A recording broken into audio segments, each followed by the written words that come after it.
Hello, हाय सर्वांना, नमस्कार सर्वांना, श्री स्वामी समर्थ. मी आशा तुमचं मनापासून स्वागत करते माझ्या नवीन व्हिडिओमध्ये. तुम्ही सर्वजण मजेत आहात ना? असायलाच हवेत.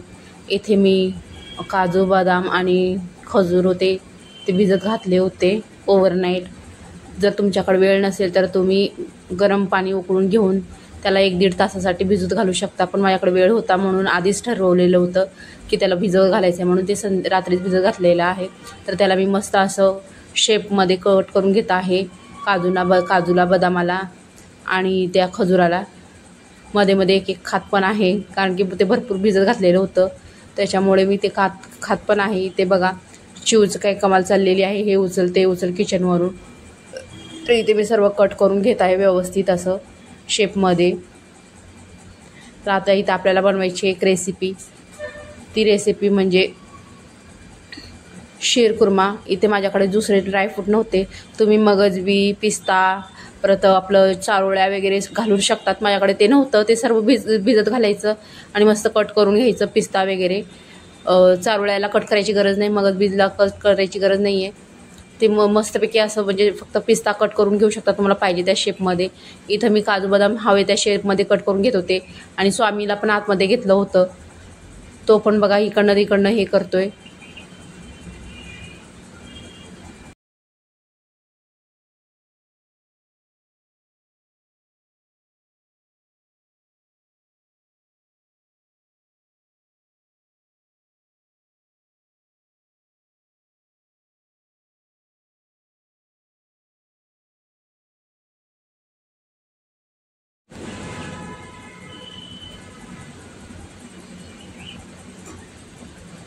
व्यवस्थित सगळं कट करून घेतलेलं आहे.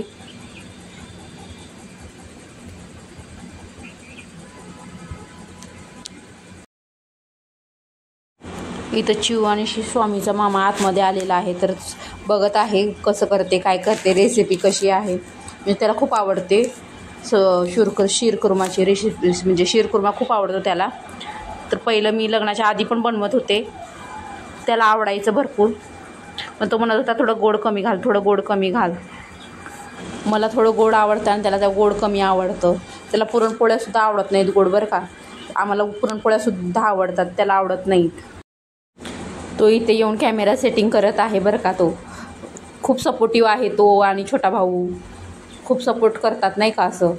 असं कर, तसं कर, छान छान व्हिडिओ बनव म्हणून.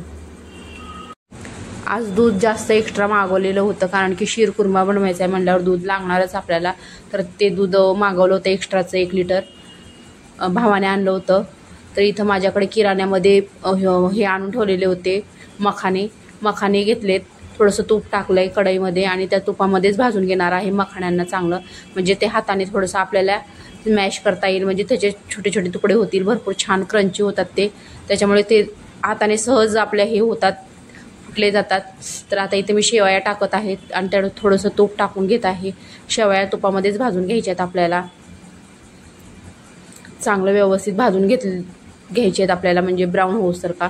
जास्त करपवायच्या पण नाही आहेत आणि जास्त कच्च्या पण ठेवायचे नाहीत, मीडियम भाजून घ्यायचे आहेत. माझ्याकडे भाजून झालेल्या आहे शेवया. तर आता इथे मी जे कट करून ठेवलेलं आहे साहित्य, म्हणजेच काजू बदाम आणि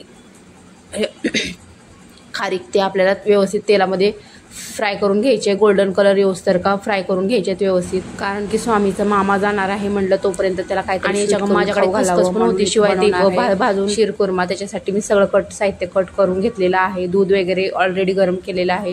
फक्त आपल्याला शेवया तुपात भाजायच्या आहेत, त्या दुकानात आणलेल्या आहेत, माझ्याकडे ऑलरेडी स्टॉकमध्ये होत्या त्या. तर हे पहा, भिजवल्यामुळे नाही का ते कट करायला खूप इझी जातं. भरपूर असं कट घेतलेलं आहे काजू बदाम वगैरे, आणि ते पण आपल्याला तुपात भाजून घ्यायचे चांगलं फ्राय करून. आधी शेवया भाजून घेतल्या त्या तुपात, मग त्याच तुपामध्ये नाही का परत काजू बदाम वगैरे सर्व कट करून भाजून घेतलं. काजू बदाम आणि खजूर होते माझ्याकडे, चारोळ्या नव्हत्या, मगजबी नव्हत्या आणि पिस्ता नव्हता. मी ते घरात नाही ठेवत ते पिस्ता वगैरे, मगजबी घेतलेलं होतं त्या दिवशी मॉलमध्ये हातात, पण ते काय कारणामुळे माहिती नाही, शिवांशमुळे काय शिवण्यामुळे ते विसरून गेलं माझ्याकडून. विसरून गेलं, ते तुम्हाला पटापट दाखवते कट करून. कारण केस धुतलेले आहेत, गुरुवार होता त्याच्यामुळे केस वगैरे धुतले, सर्व झालेलं आहे. कामं वगैरे सर्व आटोपलेली आहेत, फक्त करायचं आहे. इथं शीरखुर्मा मी जास्तच बनवत आहे, कारण की मला ताज्या शीरखुर्म्यापेक्षा नाही का शिळा फ्रीजमध्ये ठेवून थंडगार झालेलं खूप छान लागतं. ते एकदम आईस्क्रीमपेक्षाही भारी लागतं ते खायला.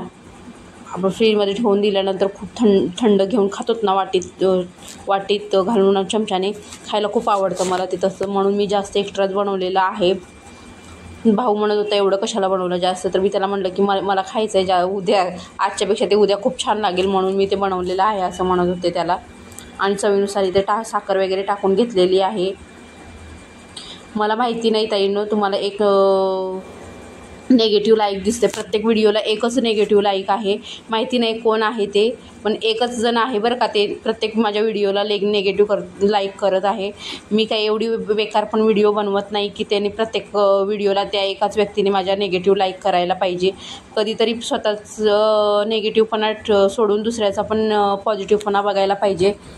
प्रत्येक वेळेस दुसऱ्याचं नेगेटिव्हपणा नाही बघायला पाहिजे. काहीतरी पॉझिटिव्ह असेलच की त्या व्यक्तीमध्ये, समोरच्या काहीतरी थोडं जरी असेलच की ते बघायला पाहिजे. नाहीतर माझ्या प्रत्येक व्हिडिओला ते व्यक्ती नेगेटिव्ह लाईक करत आहे. माहिती नाही कोण आहे, पण आहे ती एकच व्यक्ती आहे बरं का, प्रत्येक व्हिडिओला माझ्या नेगेटिव्ह लाईक करत आहे. त्या व्यक्तीपर्यंत हा मेसेज गेला पाहिजे.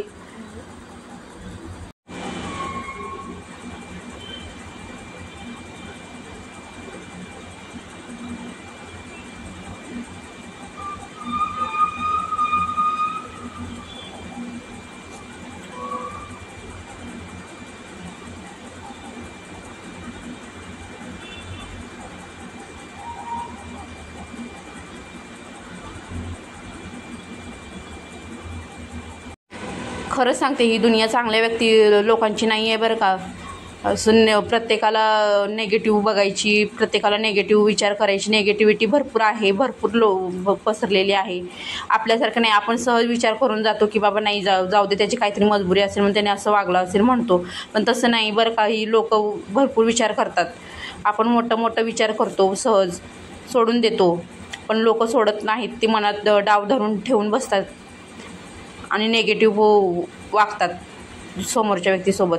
पण असं नाही करायला पाहिजे. प्रत्येकासोबत पॉझिटिव्ह वागून पॉझिटिव्ह हे करायला पाहिजे.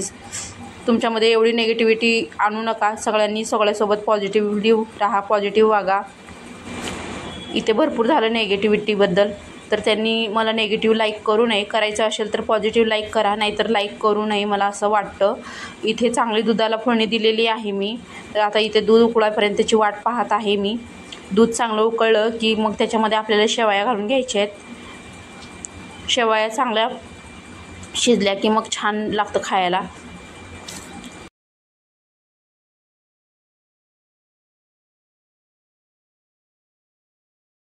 मला माहीत नाही ती व्यक्ती कोण आहे, नेगेटिव्ह लाईक करत आहे. ती नेगेटिव्ह स्वतः असेल म्हणून ती दुसऱ्याला पण नेगेटिव्ह असे लाईक करत असेल. आपण प्रत्येकामध्ये सगळ्यांमध्ये पॉझिटिव्हपणा शोधला तरच आपल्याला पॉझिटिव्ह दिसतं सगळं. नाहीतर आपण जे स्वतः नेगेटिव्ह असलं की सगळं जग, अख्खं दुनिया नेगेटिव्ह दिसते त्या व्यक्तीला. असंच काहीतरी असेल त्या व्यक्तीमध्ये, जेणेकरून ती दुसऱ्याला पण नेगेटिव्ह लाईक करत असेल. माहिती नाही कोण आहे ते. त्यांना हा मेसेज माझा पोचावा एवढीच इच्छा आहे की त्यांनी मला नेगेटिव्ह न बघता मला पॉझिटिव्हली बघा. आणि माझ्यामध्ये काहीतरी थोडंफार चांगलं असेल तर त्यांनी पॉझिटिव्ह लाईक करावं, निगेटिव्ह लाईक करू नये, मला असं वाटतं. चला, तर व्हिडिओ माझा थोडा जरी देखील आवडला असेल तर व्हिडिओला लाईक करत जा, शेअर करत जा, सबस्क्राईब करत जा. प्लीज नेगेटिव्ह लाईक करत जाऊ नका. चांगले कमेंट लिहा. आणि सर्वांना श्री स्वामी समर्थ. आणि सगळ्यांचं सगळ्यांना सकारात्मकपणे बघायला शिकत जा, म्हणजे तुम्हाला पण सकारात्मकता दिसेल सगळ्यांमध्ये. धन्यवाद.